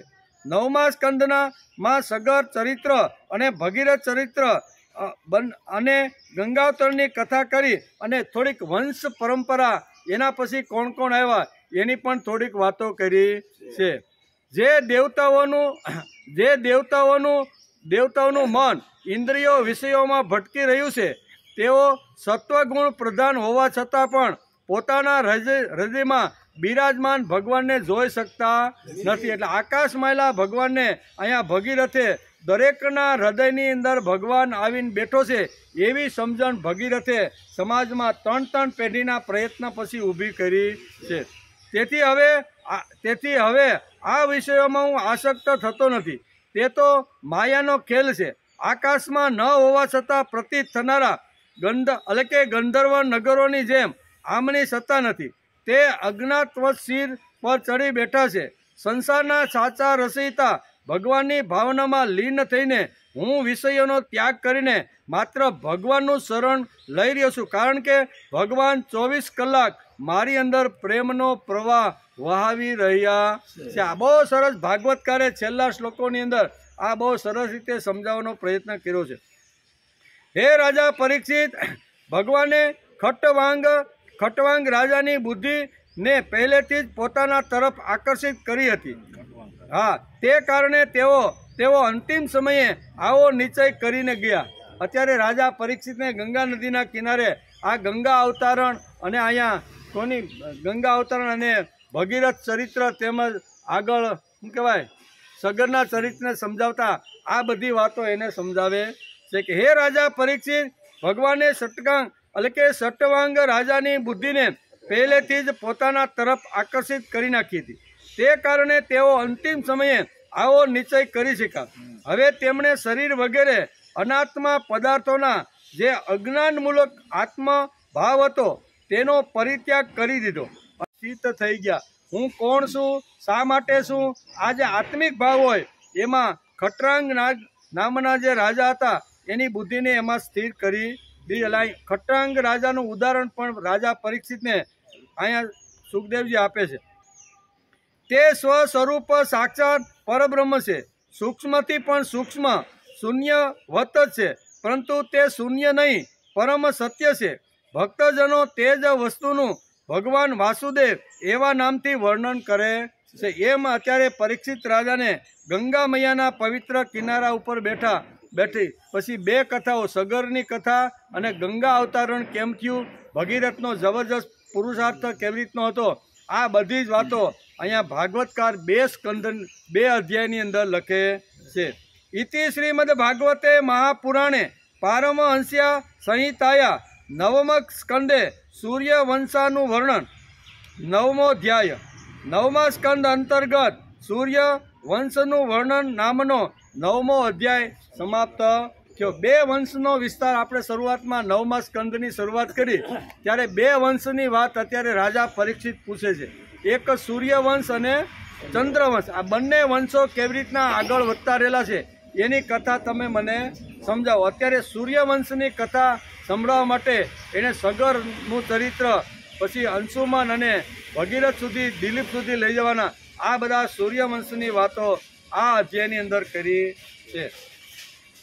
એટલે 2 અધ્યાયને આજે આપણે નમસ્કાર કર્યા, બરોબર ને?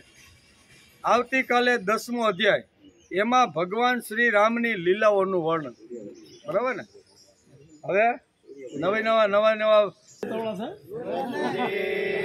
વસુતાન દેવમ કંસચાણૂરમર્દનમ દેવકી પરમાનંદમ કૃષ્ણં વંદે જગદ્ગુરુ ગુરુર્બ્રહ્મા ગુરુર્વિષ્ણુ ગુરુદેવો મહેશ્વર ગુરુર સાક્ષાત પરબ્રહ્મ તસ્મૈ શ્રી ગુરુવે નમઃ.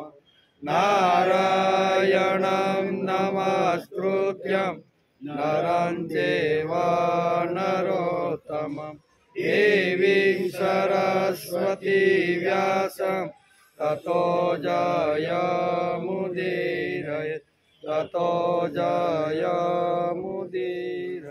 જય ભગવાન, જય મહારાજ.